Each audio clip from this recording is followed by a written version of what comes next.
366. Lanita menyambut kedatangan Nawang dengan sangat ramah. Lani diceritakan oleh Dore jika Nawanglah yang membantunya kabur dengan sedikit sandiwara. Sudah barang tentu melihat Nawang yang keguguran dan sebatang kara membuat Lani dan Sean menaruh empati yang besar untuk Nawang. Ini kamarmu. Baju dan semua keperluan lainnya sudah disiapkan. Silakan istirahat sebentar dan jangan khawatirkan apapun, ucap Lani.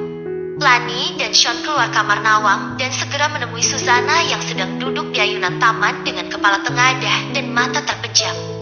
Sus, panggil Sean. Susana terlonjak. Iya, Tuan. Lani dan Sean ikut naik ke kursi ayunan. Keduanya berhadapan dengan Susana. Terima kasih, sudah selalu cepat tanggap dan selalu bisa diandalkan. Besok lusa pergilah bersama Dimitri. Kau mau bulan madu kemana? Swiss, Maroko, atau Turki? Ucap Sean. Susana melongo bingung. Bulan madu? Bersama Dimitri saja. Ada apa ini, Tuan? Tanya Susana. Sean tersenyum. Lani pindah duduk ke sebelah Susana. Lihatlah di cermin. Sean memegang cermin kecil yang dibawa Lanita. Sudah berpuluh tahun kau mengabdi pada keluargaku. Apa sedikit saja kau tidak merasa lelah? Kerutan di wajahmu sudah mulai nampak, Sus. Oh, kerutan wajah. Keke Susana menyentuh beberapa bagian wajahnya. Skincare ku lengkap, Tuan. Tapi terkadang malas memakainya. Bukan itu, Sus. Kau perlu istirahat dari semua rutinitas mengurus kami. Sanggah, Sean. Wajah Susana menegang. Tadi disuruh liburan, sekarang istirahat. Tuan, tolong jangan berbelit. Tuan bermaksud memberhentikanku karena sudah tua, bukan? Tuding Susana. Giliran Lani dan Sean yang terbengong dengan ucapan Susana. Keduanya tersenyum. Siapa yang mau memberhentikanmu? Kalian hanya harus liburan. Sebulan atau 2 bulan pergilah kemana kalian suka. Semua biaya aku yang tanggung. Jangan khawatirkan Dimas atau biaya apapun. Dimas harus bersekolah, bukan? Liburan? Selama itu, memang Tuan gak akan makan selama sebulan. Makanan buatan Sri CS juga enak-enak. Hanya mie rebus pakai telur buatan Dore pun aku sampai nambah 2 kali. Ucap Sean. Hening sesaat. Bersantailah dan kali ini kau harus patuh jika harus kuminta bersantai. Oke. Jangan khawatirkan Dimas. Selama kau dan Dimitri berbulan madu, Dimas kupastikan selalu dalam pantauanku dan jauh hari. Dimitri suka rewel. Tuan, bulan madu pertama dan kedua saja dia selalu saja minta pulang. Ingat Tuan yang lidahnya tak biasa makan kade demes. Sean dan Lani tergelak. Sejak ada Lani dalam hidupku dan Sri CS yang selalu saja menawarkan aneka makanan Nusantara, lidahku sudah terbiasa mencicipi masakan lokal. Sudah puluhan tahun. Sus, kenapa Tuan memaksaku liburan? Tak bisakah liburan di rumah ini saja? Mana bisa kamu liburan di sini? Selalu saja kamu sibuk ini dan itu. Sudah kularang tetap saja ngeyel. Bantah Sean. Ya sudah, Tuan. Nikmati saja.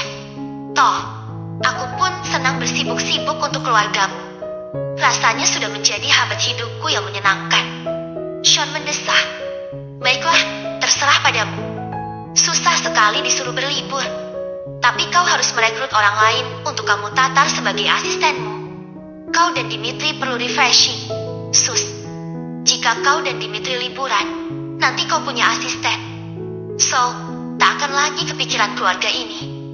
Kalian bisa liburan dengan tenang. Jangan membantah untuk kali ini. Aku bebaskan kau hire siapapun lalu kau latih sesukamu. Oke. Tanda Sean. Susana mengangguk pasrah. Asisten. Penerusnya kelak atau bagaimana? Jangan khawatir, kau tetap akan tinggal di sini selama yang kau mau. Selamanya ini adalah rumahmu. Dimas pun akan aku sekolahkan kemanapun dia mau belajar masak.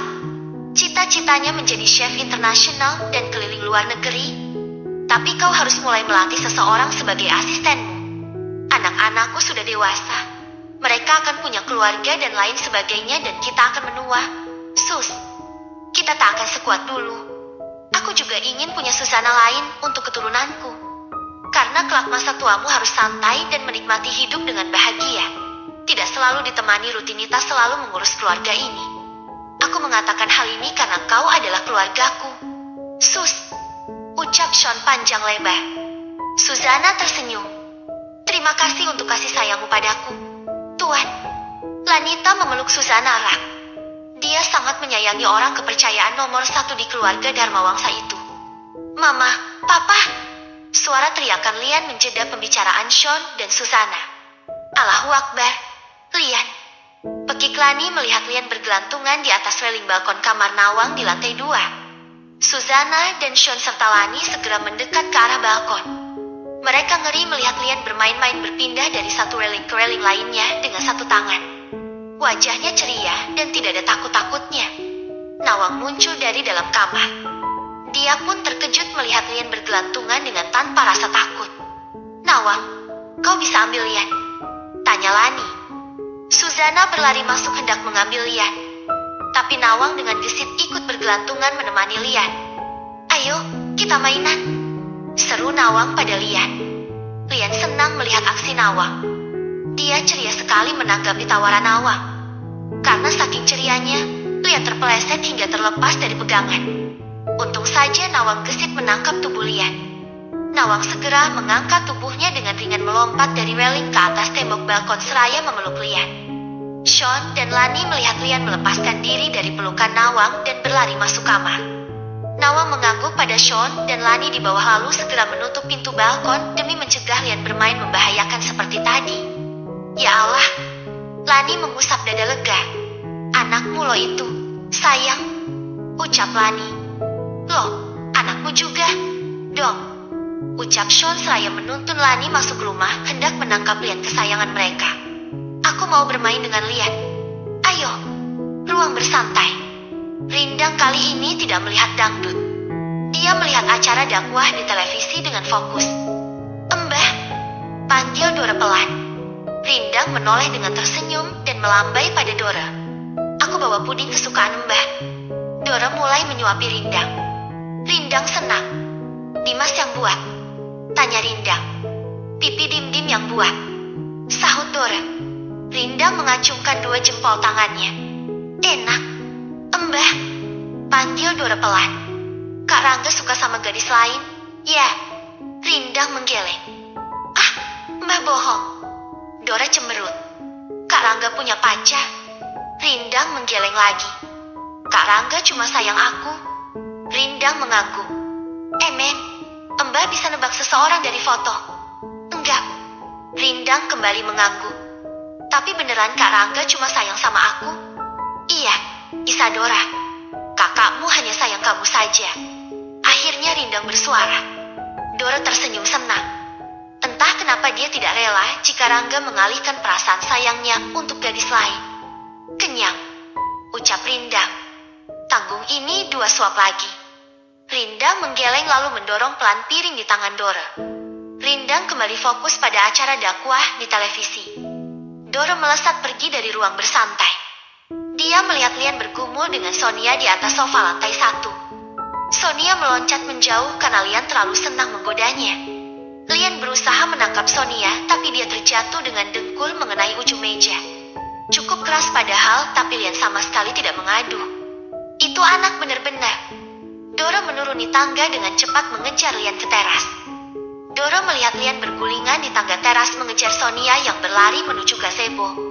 Lian kembali terantuk batu-batu di sekeliling kolam hias dan terjatuh. Dora melihat lutut sebelah kaki Lian berdarah, tapi anak itu tetap ceria mengejar Sonia. Lian! Teriak Dora. Sini! Dora melambai dengan tatapan tajam. Lian hanya menoleh lalu tak peduli dengan lambaian tangan Dora, tapi dia kehilangan Sonia. Ya, Sonia kemana? Lian terduduk di atas rerumputan. Dora mendekat. Kamu jatuh 2 kali gak sakit? Tanya Dora. Lian menggeleng sembari nyengir. Lihat lututmu berdarah. Tunjuk Dora pada Lian. Lian menunduk melihat lututnya berdarah. Seketika tangisnya pecah dengan keras melihat darah di lututnya. Kaki Lian berdarah. Ada darah. Kamu sakit enggak lututnya? Tanya Dora. Enggak. Terus kenapa nangis? Karena berdarah. Jawab Lian menggerung keras. Ya Allah, dia nangis cuma karena melihat darah. Dora menepuk dahinya. Perih, enggak. Lian menggeleng lagi. Dora menutup lutut Lian dengan tangannya. Tuh, darahnya udah hilang. Seketika tangis Lian berhenti. Kemana darahnya? Kak, tanyanya lugu. Tara, darahnya ada lagi. Kikik Dora. Seketika Lian menangis lagi dengan kencang menunjuk-nunjuk darah di lututnya. Dora tergelak melihat tingkah adik kecilnya itu. Dasar bocil aneh. Jatuh gedubrakan gak sakit, tapi lihat darah malah mewek. Dora tertawa geli. Lani dan Sean yang duduk di gazebo hanya menggeleng-geleng melihat Dora menggoda adiknya. Sini, Karangga obatin lukanya biar darahnya hilang. Rangga muncul membawa kotak P3K. Lian masih meraung-raung.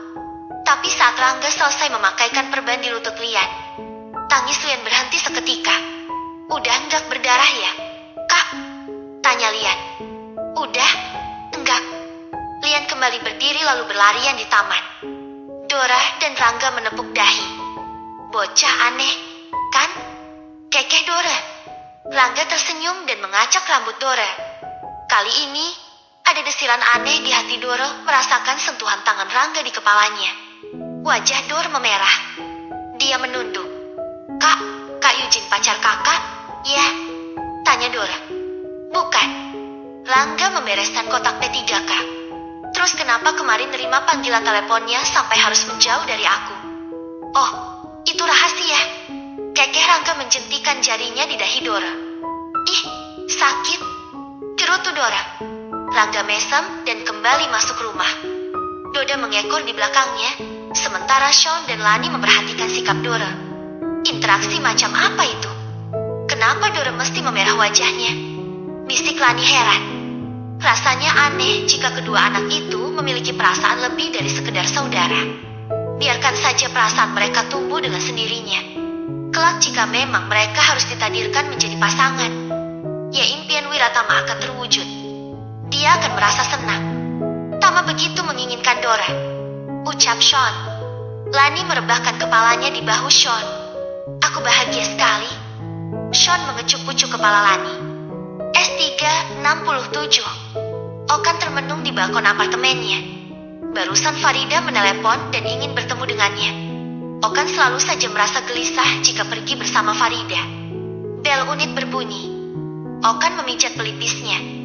Dia segera membukakan pintu untuk tamunya. Farida berdiri dengan manis dan anggun di depan pintu. Hai, sapa Farida. Hai juga. Maaf aku ingin menemuimu di sini. Aku merasa tak bebas jika kita harus bertemu terus di luar, ucap Farida. Bertemu di dalam unitku juga sebetulnya tidak bebas, malah mungkin akan tampak canggung, ucap Okan. Well, aku pulang lagi kalau begitu. Farida tersenyum kaku. Nomor, masuklah. Okan menarik lengan Farida. Farida tersenyum senang. Dia masuk unit apartemen Okan dengan perasaan riang. Cukup luas, tapi tidak banyak barang, ujar Farida. Okan cuma mesem. Mau minum apa? Tanya Okan. Koktail, jawab Farida. Okan mesem seraya menggeleng. Tak ada minuman beralkohol di sini. Kopi hitam saja kalau begitu, kedip Farida. Okan segera meracik 2 kopi hitam untuknya dan Farida. Selain kopi, Okan menghidangkan para croissant untuk Farida. Keduanya duduk di balkon, ditemani gerimis senja hari. Hanya duduk dan minum kopi ditemani olehmu saja rasanya sungguh syahdu, ucap Farida menyeruput kopi yang aromanya sungguh membuai. Okan tak menyahut.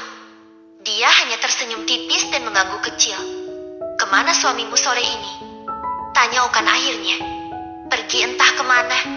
Seperti biasa, kemanapun suamiku pergi. Dia tidak pernah berpamitan padaku. Aku tidak pernah dianggapnya ada. Okan menghela napas. Dia menatap Farida lekat. Kisah Farida yang tadi pedulikan sang suami nyaris mirip dengan kisah ibunya. Kau tahu, kisahmu mirip dengan mamaku. Bedanya, mamaku tak pernah sekalipun keluar rumah untuk mencari perhatian lelaki lain. Bahkan dia bersikukuh tak ingin bercerai padahal papa selalu menghina masakannya. memicing pada penampilannya, bahkan selalu saja bermuka masam dan kerap membentak. Tapi mamaku bertahan tanpa pernah mengeluh. Farida melirik Okan. Aku bukan mamamu. Aku Farida. Tak punya cukup kekuatan untuk bertahan dengan suami seperti itu. Kau bilang aku murahan pun tak apa-apa. Aku memang selalu mengemis waktumu. Aku tidak pernah menganggapmu seperti itu. Hanya saja, aku khawatir jika suamimu tahu kamu dekat denganku, entah apa yang akan dilakukan suamimu. Farida. Farida mencicipi bar croissant lalu kembali menyeruput kembali kopinya. Katakan padaku, apa kesalahan yang sudah kamu buat hingga suamimu tak pernah peduli padamu? Aku tak punya salah. Ku bilang aku dijodohkan dengan Ben. Ben menerima tapi hatinya tidak. Ada wanita lain yang selalu ada di hatinya. Seorang gadis miskin yang tak pernah bisa masuk ke keluarga besarnya.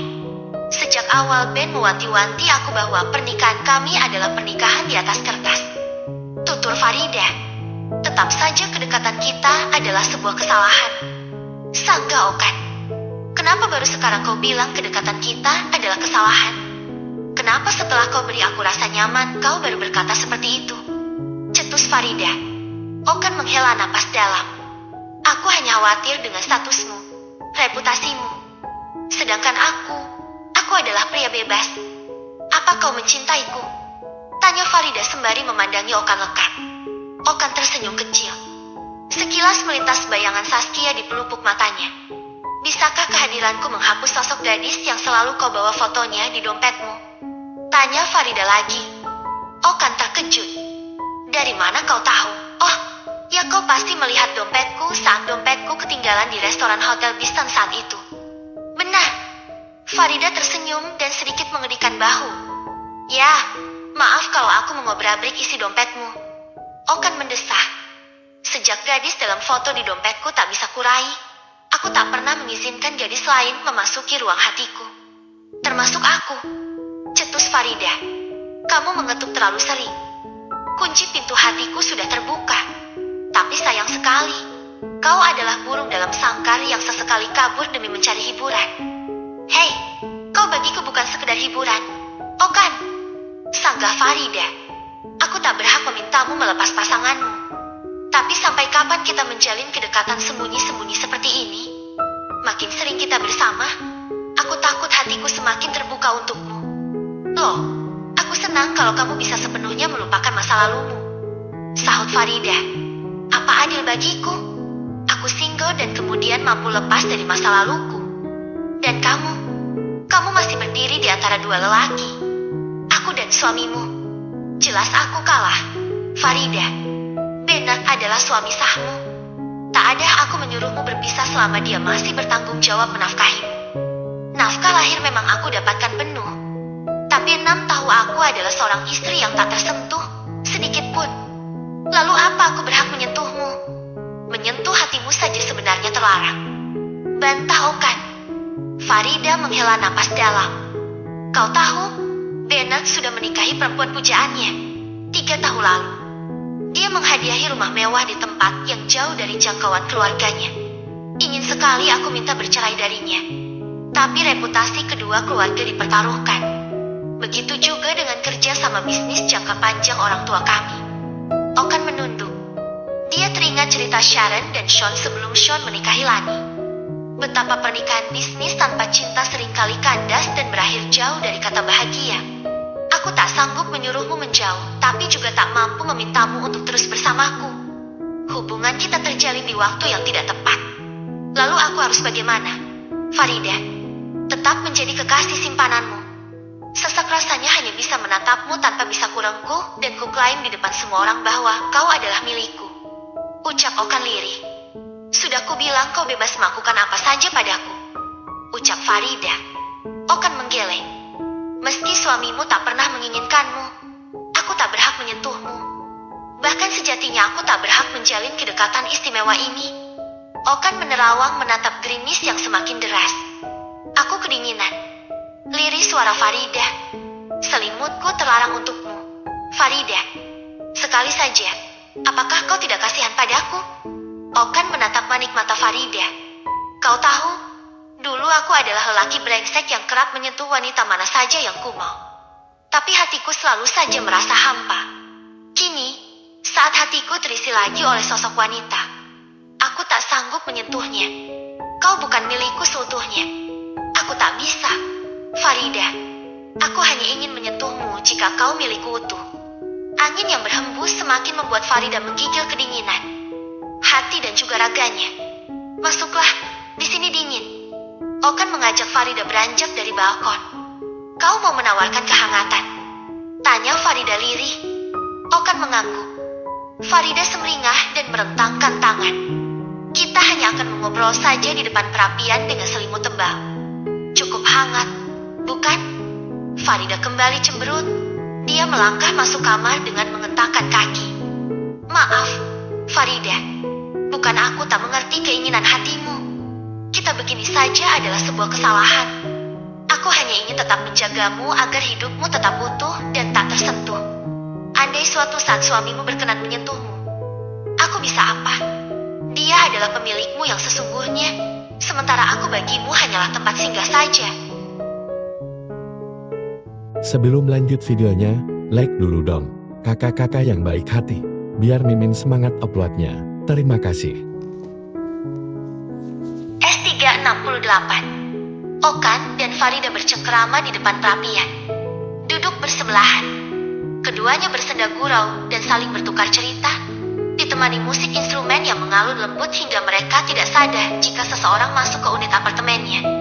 Sisi mengernyit di dekat pintu masuk unit apartemen Okan. Ada sepatu sandal perempuan. Mama Ranti gak mungkin pakai high heels dan ini modelnya sangat kekinian. Gumam Sisi pelan. Kau kan ada tamu kah? Sisi melongo ke dalam, ke ruang televisi. Kosong. Tak ada siapapun. Dia berjinjit masuk lebih dalam dan menikung ke ruang tengah. Sisi tertegun. Okan sedang berbincang hangat bersama seorang wanita. Keduanya duduk sangat berdekatan. Sisi berdehem. Okan dan Farida menoleh. Okan tentu saja terkejut. Dia lupa jika Sisi memang terkadang mengunjunginya di apartemen sejak hubungan Sisi dan Taruman membaik. Siapa dia? Tanya Farida dan Sisi bersamaan. Okan bangkit lalu merangkul kepala Sisi. Dia adikku, sahut Okan. Farida mengernyit. Adik? Farida menyingkap selimut dengan senyum sinis. Dia cinta, memang dia adikku. Iya, aku adiknya dan kamu siapa? Tukar Sisi. Farida tertegun sejenak dan lalu tersenyum tapi ponselnya berderi. Oh, suamiku telepon. Gumamnya tanpa sadar. Cinta terbelalak. Suami. Perempuan ini bersuami tapi berdua-duaan di apartemen dengan jarak dekat dan tampak akrab. Dan itu bajunya. Farida menerima panggilan telepon dengan terburu-buru mengenakan cardigan lalu mengacingkannya setelah sebelumnya dia hanya mengenakan dress dengan belahan atas agak terbuka. Okan, aku harus pulang segera. Ada mertuaku datang dan mereka memarahi suamiku yang tidak mengetahui kemana aku pergi. Bye. Farida tanpa sadar mengecup pipi Okan lalu melambai pada Sisi. Sisi terbelalak melihat adegan tersebut. Bisa tolong jelaskan padaku? Apa barusan aku tidak salah dengar? Dia bersuami. Tapi ada di sini dengan baju yang wow lalu pergi karena ditelepon suaminya sembari mengecup pipi dan memelukmu. Kak, kau tidak sedang bermain-main dengan istri orang, kan? Cecar Sisi setelah Farida menghilang di balik pintu. Cinta, kakak bisa jelaskan. Tenanglah, kita duduk dulu, oke? Okan sedikit gugup tapi cepat menuntun Sisi dan duduk di tempat tadi dia duduk bersama Farida. Cinta memarkir mobil tepat di depan teras. Dia keluar dengan tergesa-gesa. Ada Dora di ruang tengah sedang tengkurap di atas sofa, menopang dagu melihat ponsel entah sedang menonton apa. Rah, Papa udah pulang belum? Tanya Sisi. Udah, tadi di ruang kerja sama Mama sama Opa. Jawab Dora tanpa mengalihkan tatapannya dari layar ponsel. Sisi bergegas menuju ruang kerja Sean. Dia mengetuk pintu pelan lalu masuk setelah mendengar sahutan dari dalam. Papa. Sisi menggelendot di lengan Sean tapi dengan wajah cemberut. Kenapa? Sayang. Papa jodohin Kak Okan dengan wanita bersuami. Aji Saka dan Lani yang berada dalam ruangan terkejut. Sean lebih terkejut lagi. Papa jangan gitu, dong. Emangnya papa mau ada orang yang jodohin Mama Nit-Nit sama bujang lapuk macam Kak Okan? Rajuk Sisi. Sean tersenyum lalu membelai kepala Sisi. Kenapa kamu berpikir papa menjodohkan Okan dengan wanita bersuami? Sisi menceritakan apa yang tadi dia lihat di apartemen Okan. Sean mesem lalu melihat ke arah Lani. Sisi tanpa sengaja pernah mendengar celotehanku dengan Rashid tentang biro jodoh. Tapi ternyata gagal karena ketiga kandidat yang mau aku jodohkan sudah menemukan pasangannya masing-masing. Ucap Sean. Jadi wanita yang bernama Farida itu bukan kenalan papa? Tanya Sisi bisa mencerna ucapan Sean pada Lani. Bukan, sayang. Papa saja nggak kenal tapi papa tahu. Papa nggak ngelarang. Papa sudah mengingatkan Okan. Dia tahu batas tapi dia memang menyukai wanita itu. Makanya Okan sedang risau. Dia harus segera mengakhiri hubungan terlarangnya. Jelas Sean. Sisi bernapas lega mendengar penjelasan Sean. Kupikir papa yang deketin Farida sama Kak Okan.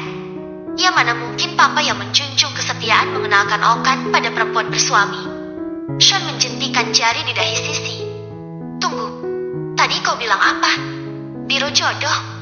Dan ada 3 kandidat. Apa papa termasuk di dalamnya? Sela Aji Saka. Sean terkekeh. Lani yang kerap mengingatkan aku. Pak, Lani sangat mengasihi papa. Dia ingin papa melalui masa senja dengan ditemani seseorang. Tidak selalu berkubang sendirian dalam kesedihan. Sahut Sean. Aji Saka melirik Lani lalu mesem dan menarik napas dalam. Dan aku bertemu Miranda yang mirip sekali dengan Sheringdita. Ucap Aji Saka lirih. Nah, lalu bagaimana selanjutnya tentang perempuan bernama Farida itu? Aji Saka kembali mengalihkan pembicaraan seraya menoleh pada Sisi. Ya pas aku datang dia pulang di telepon suaminya. Opa, sahut Sisi. Tidak benar ini, Sean. Okan kenapa harus selalu terlibat dengan wanita bersuami? Ucap Aji Saka. Kita harus terus mengingatkan Okan. Apa Ranti dan Taruman mengetahuinya? Sean menggeleng. Masih rahasia, Pak. Ya, tentu saja rahasia. Hubungan mereka terlarang. Tapi Okan memang tahu bahwa dia salah. Dia hanya perlu lebih tegas mengambil keputusan. Ya, ingatkan dia terus. Dia berhak bahagia seperti Papa dan Wiratama. Ucap Aji Saka. Jodohin aja Kak Okan sama Kak Nawang. Kulihat kemarin Kak Okan care banget saat Kak Nawang masih di rumah sakit. Usul Sisi. Mama juga sependapat denganmu, sayang. Tukas Lani. Cinta mengacungkan jempol pada Lani sembari kepalanya tetap berada di bahu Sean. Kamu jangan bilang apa-apa dulu pada ayah Taruman ya. Nah, papa yakin kakakmu bisa dengan cepat keluar dari situasi hubungannya yang tidak mengenakan. Entah Okan yang pergi atau wanita itu memilih berpisah dari suaminya dan memilih Okan. Ucap Sean. Iya, Pak. Ya udah. Lega deh jadinya. Aku mau ke kamar dulu. Pamit Sisi, tapi saat dia keluar dari ruang kerja, terdengar cekikikan Lian serta teriakan Dora. Lian, itu ikan mas koki mau kamu bawa kemana? Dora memekik. Sisi terbelalak.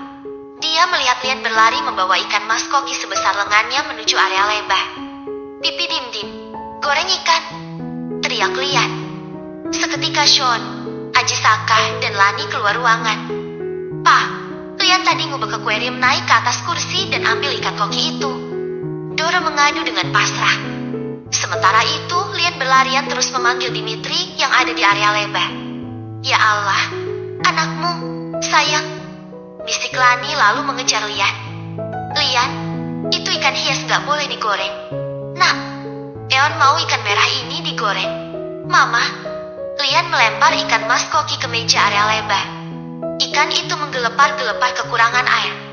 Dimitri mengusap dada seraya menghela napas maklum. Pipi goreng ikannya. Ya, kamu tunggu sama mama saja. Ya. Dimitri diam-diam meletakkan ikan mas koki ke dalam wadah berisi air. Lian kegirangan. Dia berlari lagi. Hore, aku mau ambil lagi ikan di akuarium buat digoreng. Sean dengan tangkas mengejar Lian lalu menggendong anaknya yang tak mau diam itu, lalu mengajaknya bermain. Aku pusing. Ma, Lian gak bisa dim. Kaci, tadi Sonia kecebur kolam renang gara-gara dikejar-kejar Lian terus. Aduh Dora. What? Di mana sekarang Sonia? sahut Sisi. Tadi sih lagi dipakein hair dryer sama Kak Rangga di kamarnya, sahut Dora. Sisi menggeleng lalu bergegas menuju kamar Rangga. Assalamualaikum. Terdengar salam yang keras dari seseorang. Dia Sharon. Itu air akuarium pada muntah. Ikan-ikan kecil pada menggelepar-gelepar, pasti kerjaan Sean Junior. Ya, kikik Sharon sembari merentangkan tangan pada Lani. Lani cuma bisa menghela napas pasrah sembari memeluk Sharon. Mana Camilla? Tuh, sama Nawang di depan. Nih, aku bawain somai mamang-mamang pinggir jalan. Aku beli banyak, katanya sih enak. Sharon menyerahkan bungkusan plastik pada Lani. Kalau lihat somai mamang pinggir jalan aku ingat kamu, Lan. Kamu kan suka banget somai. Iya, buatan Dimitri padahal lebih enak, tapi entah kenapa aku sukanya ya somai mamang-mamang gerobak. Kekeh Lani. By the way, itu Sri ngapain cengangas-cengenges di pos security? Tanya Sharon. Lani mesem. Biarkan saja. Dia sedang masa puber. Toh, ini jam-jam bebasnya. Sahut Lani. Dia sedang mengincar satpam baru? Tanya Sharon. Lani tak mengangguk. Oh, ya. Sebelum kesini aku melihat dia pitaloka bersama Ustaz Ridwan di rumah sakit. Aku melihatnya baru keluar dari ruang obit. Tapi lalu terjadi keributan. Kau tahu?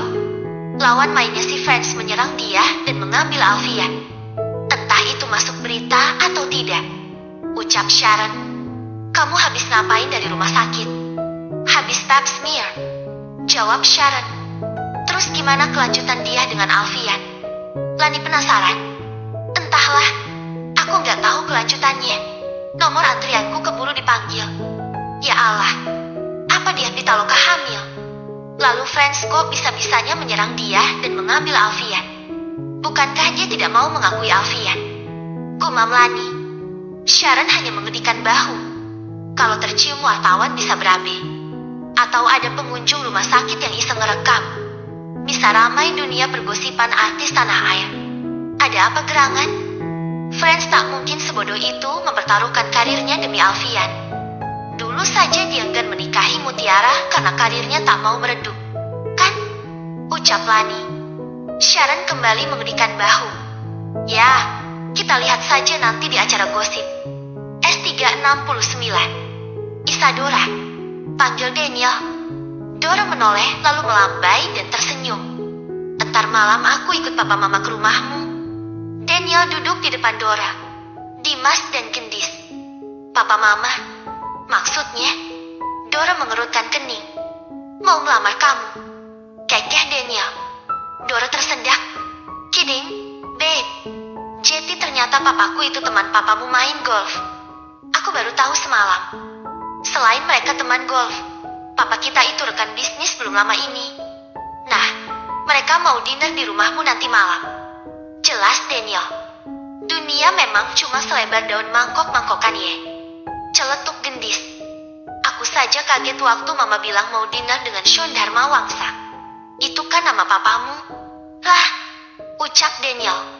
Dora mesem. Baguslah kalau Kak Daniel ikut. Kita bisa makan malam bersama. Sahut Dora. Daniel menatap Dora dengan tatapan penuh arti. Dimas menelisik arti tatapan Daniel. Kok, aku merasa gak enak? Ya, ada apa ya Kak Daniel sama orang tuanya ke rumah Papa Dora? Dimas membatin. Pulang sekolah kamu gak dijemput kakakmu? Kan? Dora menggeleng. Pulang bareng aku. Ya, tawar Daniel. Dora mengangguk. Mingkem mulu, Sariawan. Celetuk Gendis. Dora memutar mata jengah pada Gendis teman sebangkunya. Malam pun tiba. Dora sempat bertanya pada Sean tentang orang tua Daniel. Aku sering diajak Kak Daniel ke rumahnya. Pak, mamanya memang baik banget sama aku.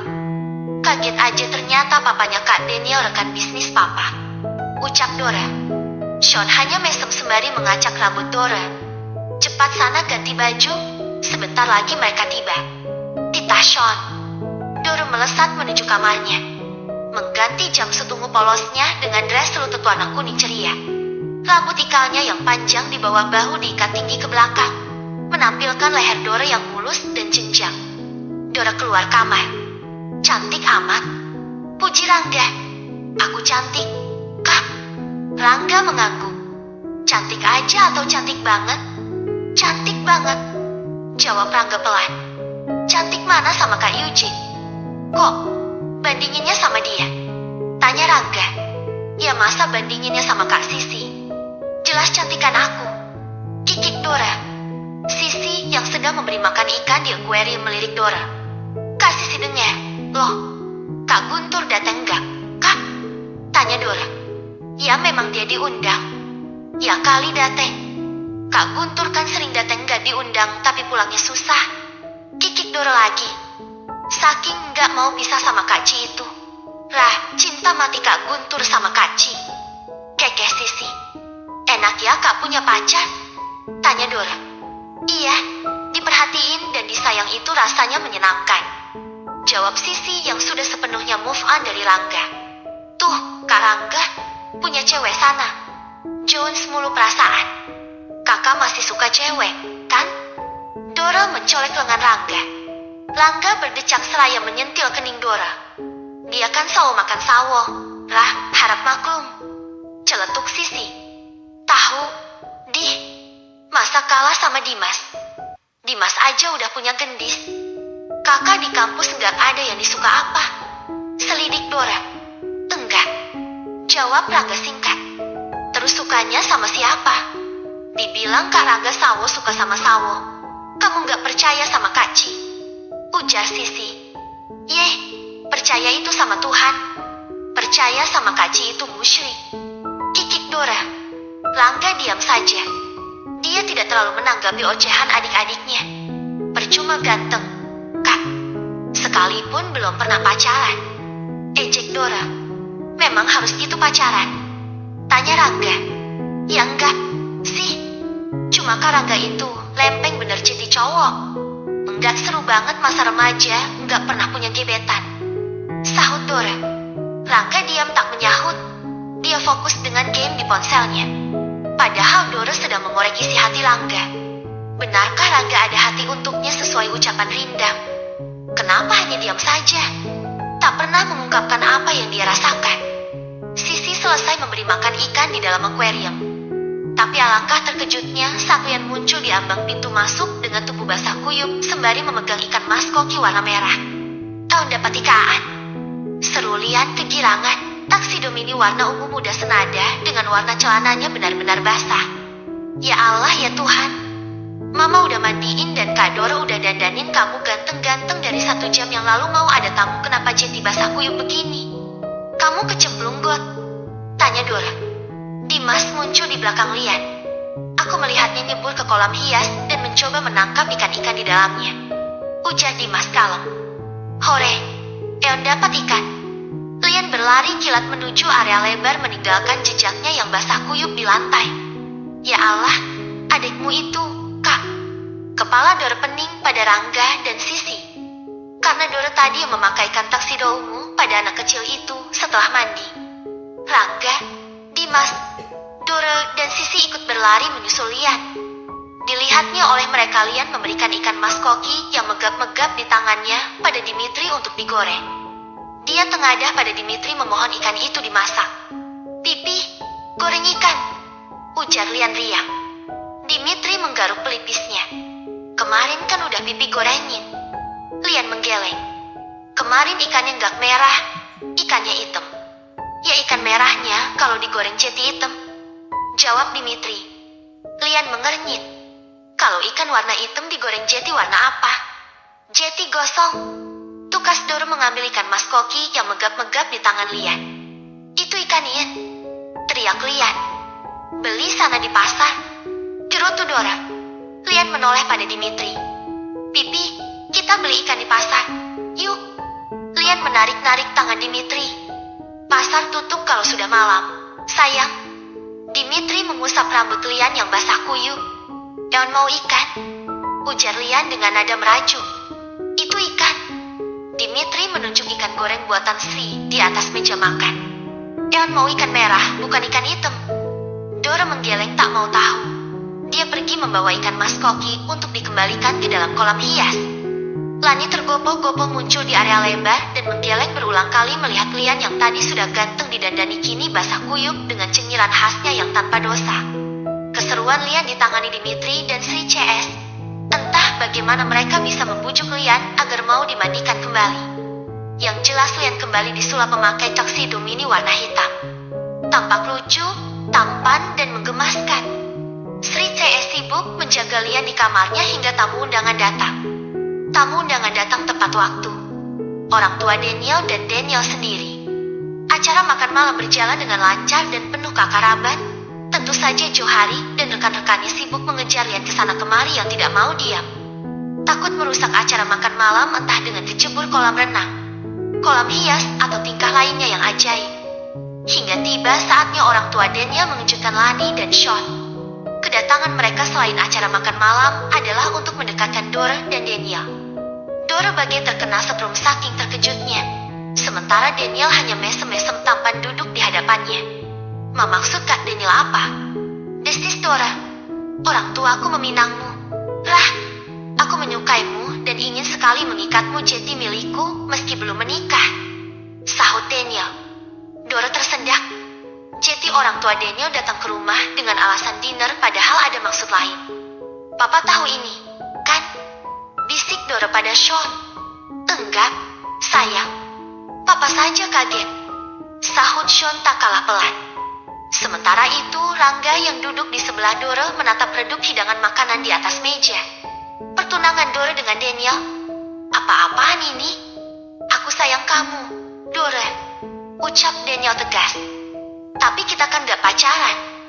Ucap Dora pelan dan bingung. Iya, tapi kita dekat dan aku menyukaimu, makanya aku meminta papa dan mama memintamu pada papa dan mamamu untuk mengikatmu dengan cincin pertunangan. Ucap Daniel penuh percaya diri. Dora melongo dan tampak kaku. Dia mengerjap dengan bibir keluh, tapi diam-diam menyelusup perasaan hangat saat jemari tangan Rangga menggenggam erat jemari tangannya di bawah meja. Dora menoleh pada Rangga yang wajahnya tetap teduh menatap keluarga Daniel juga hidangan di atas meja. Rangga tampak tenang dan yakin. Kenapa Kak Rangga megangin tangan aku? Batin Dora penasaran. Sean dan Lani mencoba menanggapi maksud dan keinginan Daniel beserta orang tuanya. Keduanya tidak mungkin menyetujui begitu saja keinginan mereka. Dora masih duduk di bangku SMU dan lagi pula permintaan orang tua Daniel tidak ada dalam agenda pembicaraan mereka saat acara makan malam ini. Untung saja orang tua Daniel dapat mengerti. Mereka menunggu Dora siap dilamar oleh Daniel kapan saja. Daniel sendiri tidak memaksa. Dia memang hanya mengutarakan keinginan hatinya yang terdalam. Daniel merasa percaya diri karena Dora hanya dekat dengannya di sekolah. Setelah keluarga Daniel pulang, Sean dan Lani bertanya baik-baik pada Dora. Apa benar dirinya dan Daniel memiliki hubungan serius? Dora tentu saja menepisnya. Dia memang dekat dengan Daniel sejak SMP, tapi Dora sama sekali tidak pernah menerima cinta Daniel.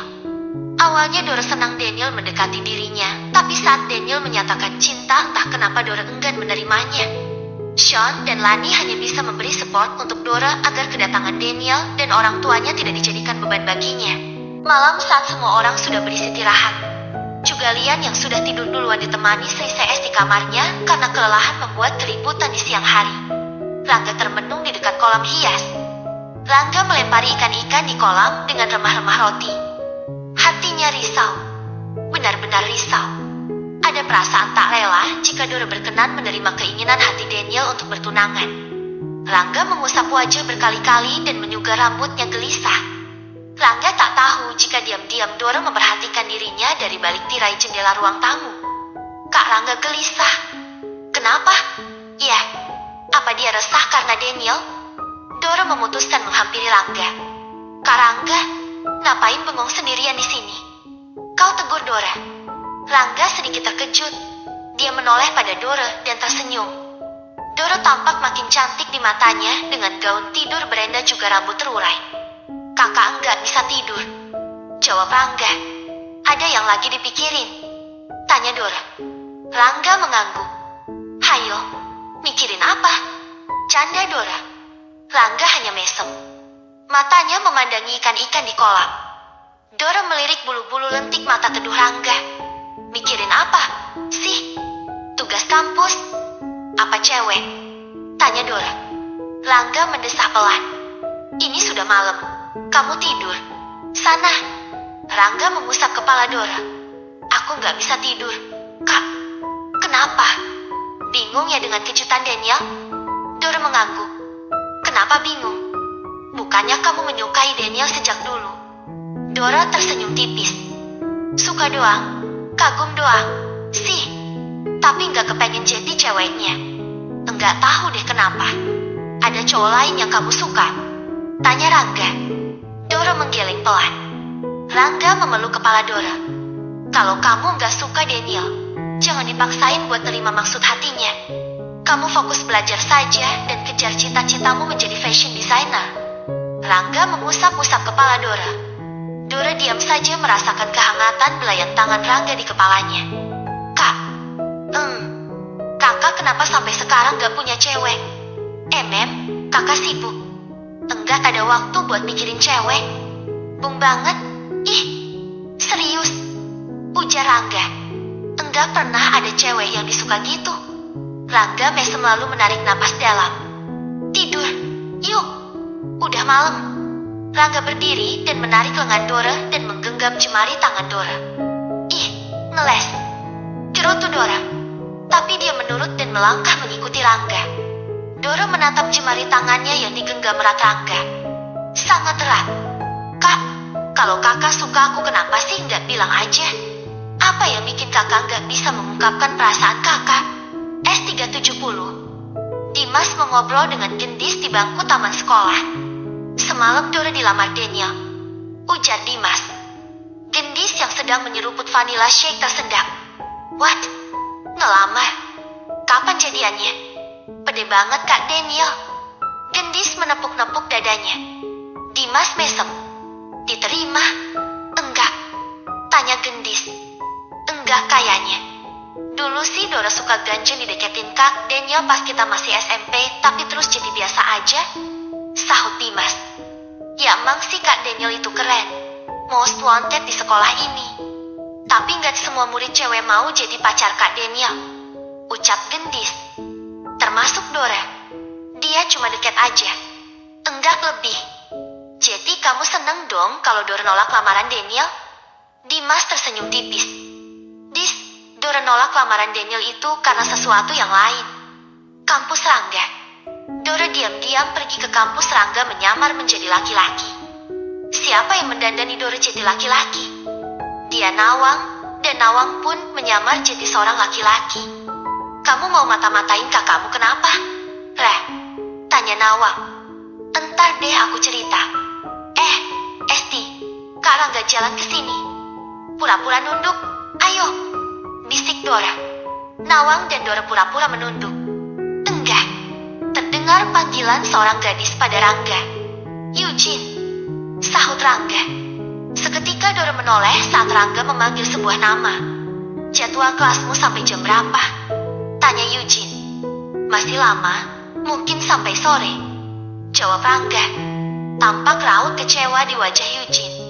Kenapa? Tanya Rangga. Mau ajak kamu makan siang. Jawab Eugene. Mungkin lain kali. Jadwal kuliahku padat hari ini. Ya sudahlah, aku pulang saja. Bye. Ujar Eugene. Eugene, kau pulang sendiri. Eugene mengangguk. Langsung pulang, kan? Eugene mengangguk lagi. Hati-hati dan selalu hindari tempat sepi. Pesan Rangga. Di rumahku selalu sepi. Jawab Eugene. Kamu mau menemaniku sepulang kuliah? Tanya Eugene lirih. Rangga mendesah dan menatap Eugene lembut. Rumahmu aman. Tenang saja. Ya. Rangga menyentuh bahu Eugene. Eugene sekali lagi tampak kecewa. Kapan lagi kamu ada waktu untukku? Akhir-akhir ini kamu selalu tak ada waktu untukku. Bahkan terkesan menjauh. Aku kesepian dan masih saja takut. Rangga menghela napas dalam. Kamu aman, Eugene. Orang itu sudah tak ada. Kau melihatnya sendiri, bukan? Eugene menunduk tapi lalu tengadah dan menatap Rangga lekat.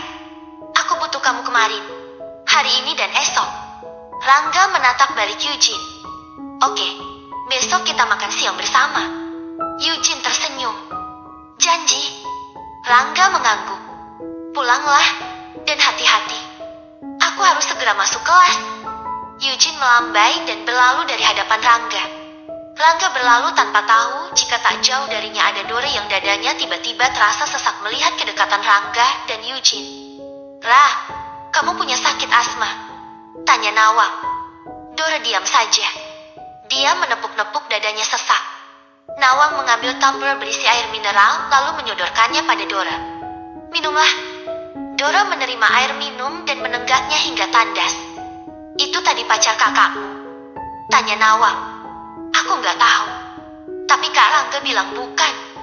Tapi Kak Nawang lihat sendiri, kan tadi Kak Rangga memperlakukan temannya itu dengan lembut dan perhatian. "Kok aku jadi sesak gini lihatnya?" "Ya," sahut Dora. "Kamu cemburu, Rah?" tanya Nawang lugu. "Cemburu? Hei cemburu? Wajar kok seorang adik cemburu dengan kekasih kakaknya," jawab Nawang. "Cemburu? Cemburu sebagai seorang adik? Hi, polos sekali Kak Nawang ini. Aku mulai merasakan perasaan tak biasa untuk Kak Rangga. Tapi perasaan apa ini? Perasaan suka yang aneh gini deh." Dora menggerutu dalam hati. "Apa besok kamu akan menggagalkan acara makan siang kakakmu?" tanya Nawang. Dora menggeleng. "Aku gak suka sih lihat Kak Rangga dekat dengan Kak Eugene. Tapi kok lihat Kak Eugene kasihan? Ya, dia kayak yang benar-benar kesepian. Namanya cewek lagi PDKT ada saja akalnya. Ada yang lenje, ada yang sok cool tapi pengen dideketin, ada yang pura-pura rapuh karena tahu cowok yang dia taksir punya jiwa sosial tinggi. Gampang hibah mirip kakakmu." Nawang memberi penjelasan. Kak. Menurut Kak Nawang, Kak Rangga normal. Enggak. Gantengnya yang gak normal. Kikik Nawang. Elah. Dora menepuk dahinya. "Pulang yuk. Udah cuma gini doang kita nyamar." Dora mengangguk. "Bentar amat. Gabut aku. Kak, pulang aja deh." "Tadi Om Johari parkir di mana sih?" tanya Dora. "Di dekat tikungan. Tadi katanya nggak boleh parkir depan kampus takut kakakmu lihat." "Ya, jalan deh kita. Kak Rangga tadi bilangnya mau masuk kelas. Aku telepon Om Johari biar jalan ke depan kampus. Ayo." Dora menggamit lengan Nawang. Nawang menepisnya. "Mana ada cowok jalan gandengan tangan? Kita kan lagi cosplay jadi mecow. Rah. Oh, iya. Lupa. Kekeh Dora." Keduanya masuk mobil saat Johari menjemputnya di depan kampus. Sepanjang perjalanan Dora tampak risau. Dia penasaran ada kedekatan apa antara Eugene dengan Rangga. Tak mungkin Rangga berbohong padanya. Dulu saja Rangga dekat dengan Janice. Tapi semua dilakukan Rangga karena tak mau hubungan Sean dan Papa Janice tidak baik jika Rangga tidak bersikap ramah pada Janice.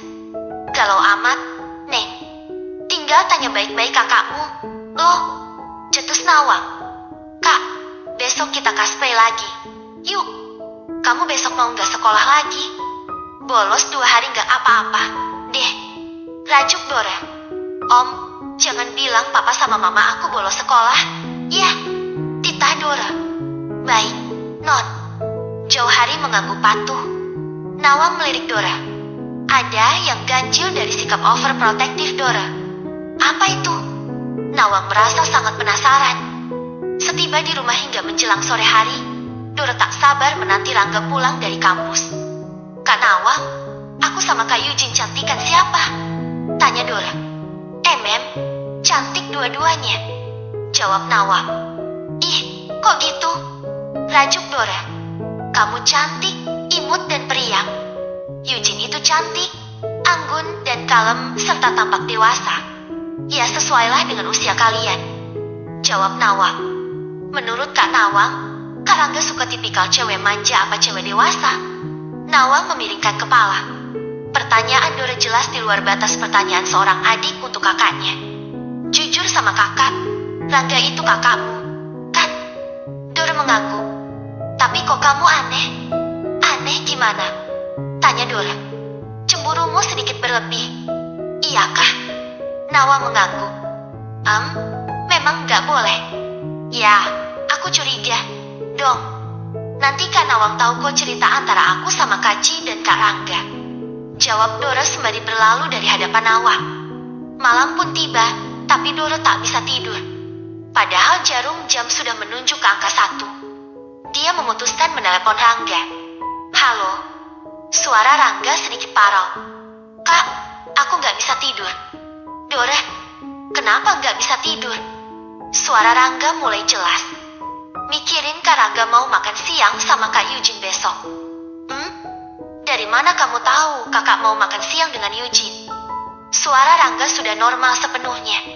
Tak berselang lama, Rangga dan Dora tampak berdua di dalam kamar Rangga. Wajah Dora tampak kusut, begitu juga dengan rambutnya. Tapi Rangga suka melihatnya. Dora menceritakan penyamarannya pada Rangga. Kenapa sampai menyamar segala? Tanya Rangga. Kakak ditanya pacaran sama Kak Eugene selalu bilang enggak. Ya, memang enggak, sayang. Tapi kok deket banget, perhatian lagi. Dora memberenggut. Rangga tersenyum dan menghela napas dalam. Kakak harusnya enggak cerita ini ke kamu. Tapi mengetahui kamu sampai menyamar bahkan enggak bisa tidur, berarti hal ini mengganggu pikiranmu. Dora diam, menunduk sembari memainkan kuku jari tangannya. Eugene pernah hendak diruda paksa seseorang di rumahnya oleh pelayan barunya. Dia memang tinggal hanya dengan para asisten rumah tangganya. Jam 1 malam kakak harus ke rumahnya dan terkejut melihat Eugene memegang pisau dengan darah berlumuran di tangan.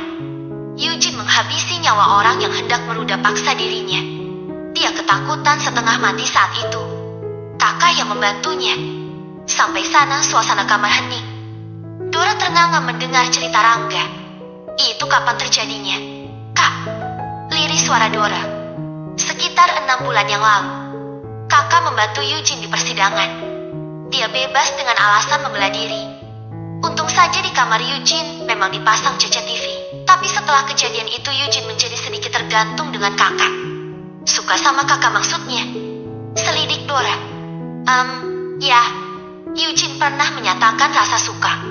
Kakak terima? Rangga menggeleng. Kenapa? Kak Eugene cantik. Bule-bule gimana gitu? Kakak memang perhatian padanya, tapi bukan berarti cinta. Eugene kesepian. Dia sejak kecil hanya tinggal dengan para asisten rumah tangga. Orang tuanya super sibuk bekerja. Kakak hanya bersimpati padanya, tidak lebih. Rangga melihat kelegaan di wajah Dora. Kasihan sekali Kak Eugene. Tapi aku gak suka kalau Kak Eugene terus ngejar-ngejar Kak Rangga. Ucap Dora pelan. Kenapa? Tanya Rangga. Ih, masa aku sih yang harus nembak duluan? Gerutu Dora dalam hati. Rangga menatap lekat Dora dari samping. Adik kecilnya sudah beranjak remaja. Kak, besok jadi makan siang sama Kak Eugene. Boleh? Enggak. Rangga balik bertanya. Kok? Nanya aku. Kayak nanya pacar aja minta izin segala. Sahut Dora. Kalau kamu keberatan kakak besok makan siang dengan Eugene ya kakak cancel. Jangan kesian. Tapi, kenapa waktu dapat telepon dari Kak Eugene kakak mesti ngejauh? Oh, di parkiran rumah sakit? Ya. Dora mengangguk. Pada Eugene kakak tidak bisa tidak berkata lembut. Hatinya sensitif. Kakak takut kamu salah mengartikan. Jawab Rangga. Kelembutan Kak Rangga jadinya disalahartikan. Jangan PHP apa sih kalau emang gak ada perasaan lebih sama Kak Eugene. Dora menusuk-nusuk pahanya sendiri dengan telunjuknya. Oke. Nanti kakak tegaskan padanya kalau kakak memang tak bisa menganggap dia lebih dari sekedar teman. Perhatian kakak padanya murni karena rasa simpati seorang teman. Memang Kak Eugene gak tanya kenapa Kak Rangga nolak perasaannya. Tanya. Terus jawab kakak. Kakak bilang, di hati kakak sudah lama ada seseorang. Sahut Rangga. Dora tercekat. Katanya enggak mau pacaran. Enggak ada waktu buat mikirin pacaran. Itu kakak nyimpan perasaan buat cewek. Siapa? Dora meremat ujung gaun malamnya. Rangga mesem lalu menunduk. Tidur sana. Ini sudah mau dini hari. Loh. Rangga mengacak rambut Dora. Enggak asyik banget enggak mau bilang siapa. Dora memberenggut. Nanti kakak bilang. Saat ini ada banyak yang kakak pikirin. Dora cemberut. Sana kembali ke kamarmu, tidur. Besok sekolah. Mau tidur sama kakak? Ah! Dora melompat ke atas kasur dan memeluk Guli. Kamu sudah besar, sayang. Nggak baik tidur berdua kakak lagi. Tolak Rangga seraya menarik Dora agar turun dari tempat tidur. Nanti kali ya aku bisa tidur sama Kak Rangga lagi kalau sudah menikah. Kedua pipi Dora merona merah, dia tersipu malu lalu melesat kembali ke kamarnya. Tinggallah Rangga yang terpaku di tepi tempat tidur. Adiknya sudah mengganggu tidurnya.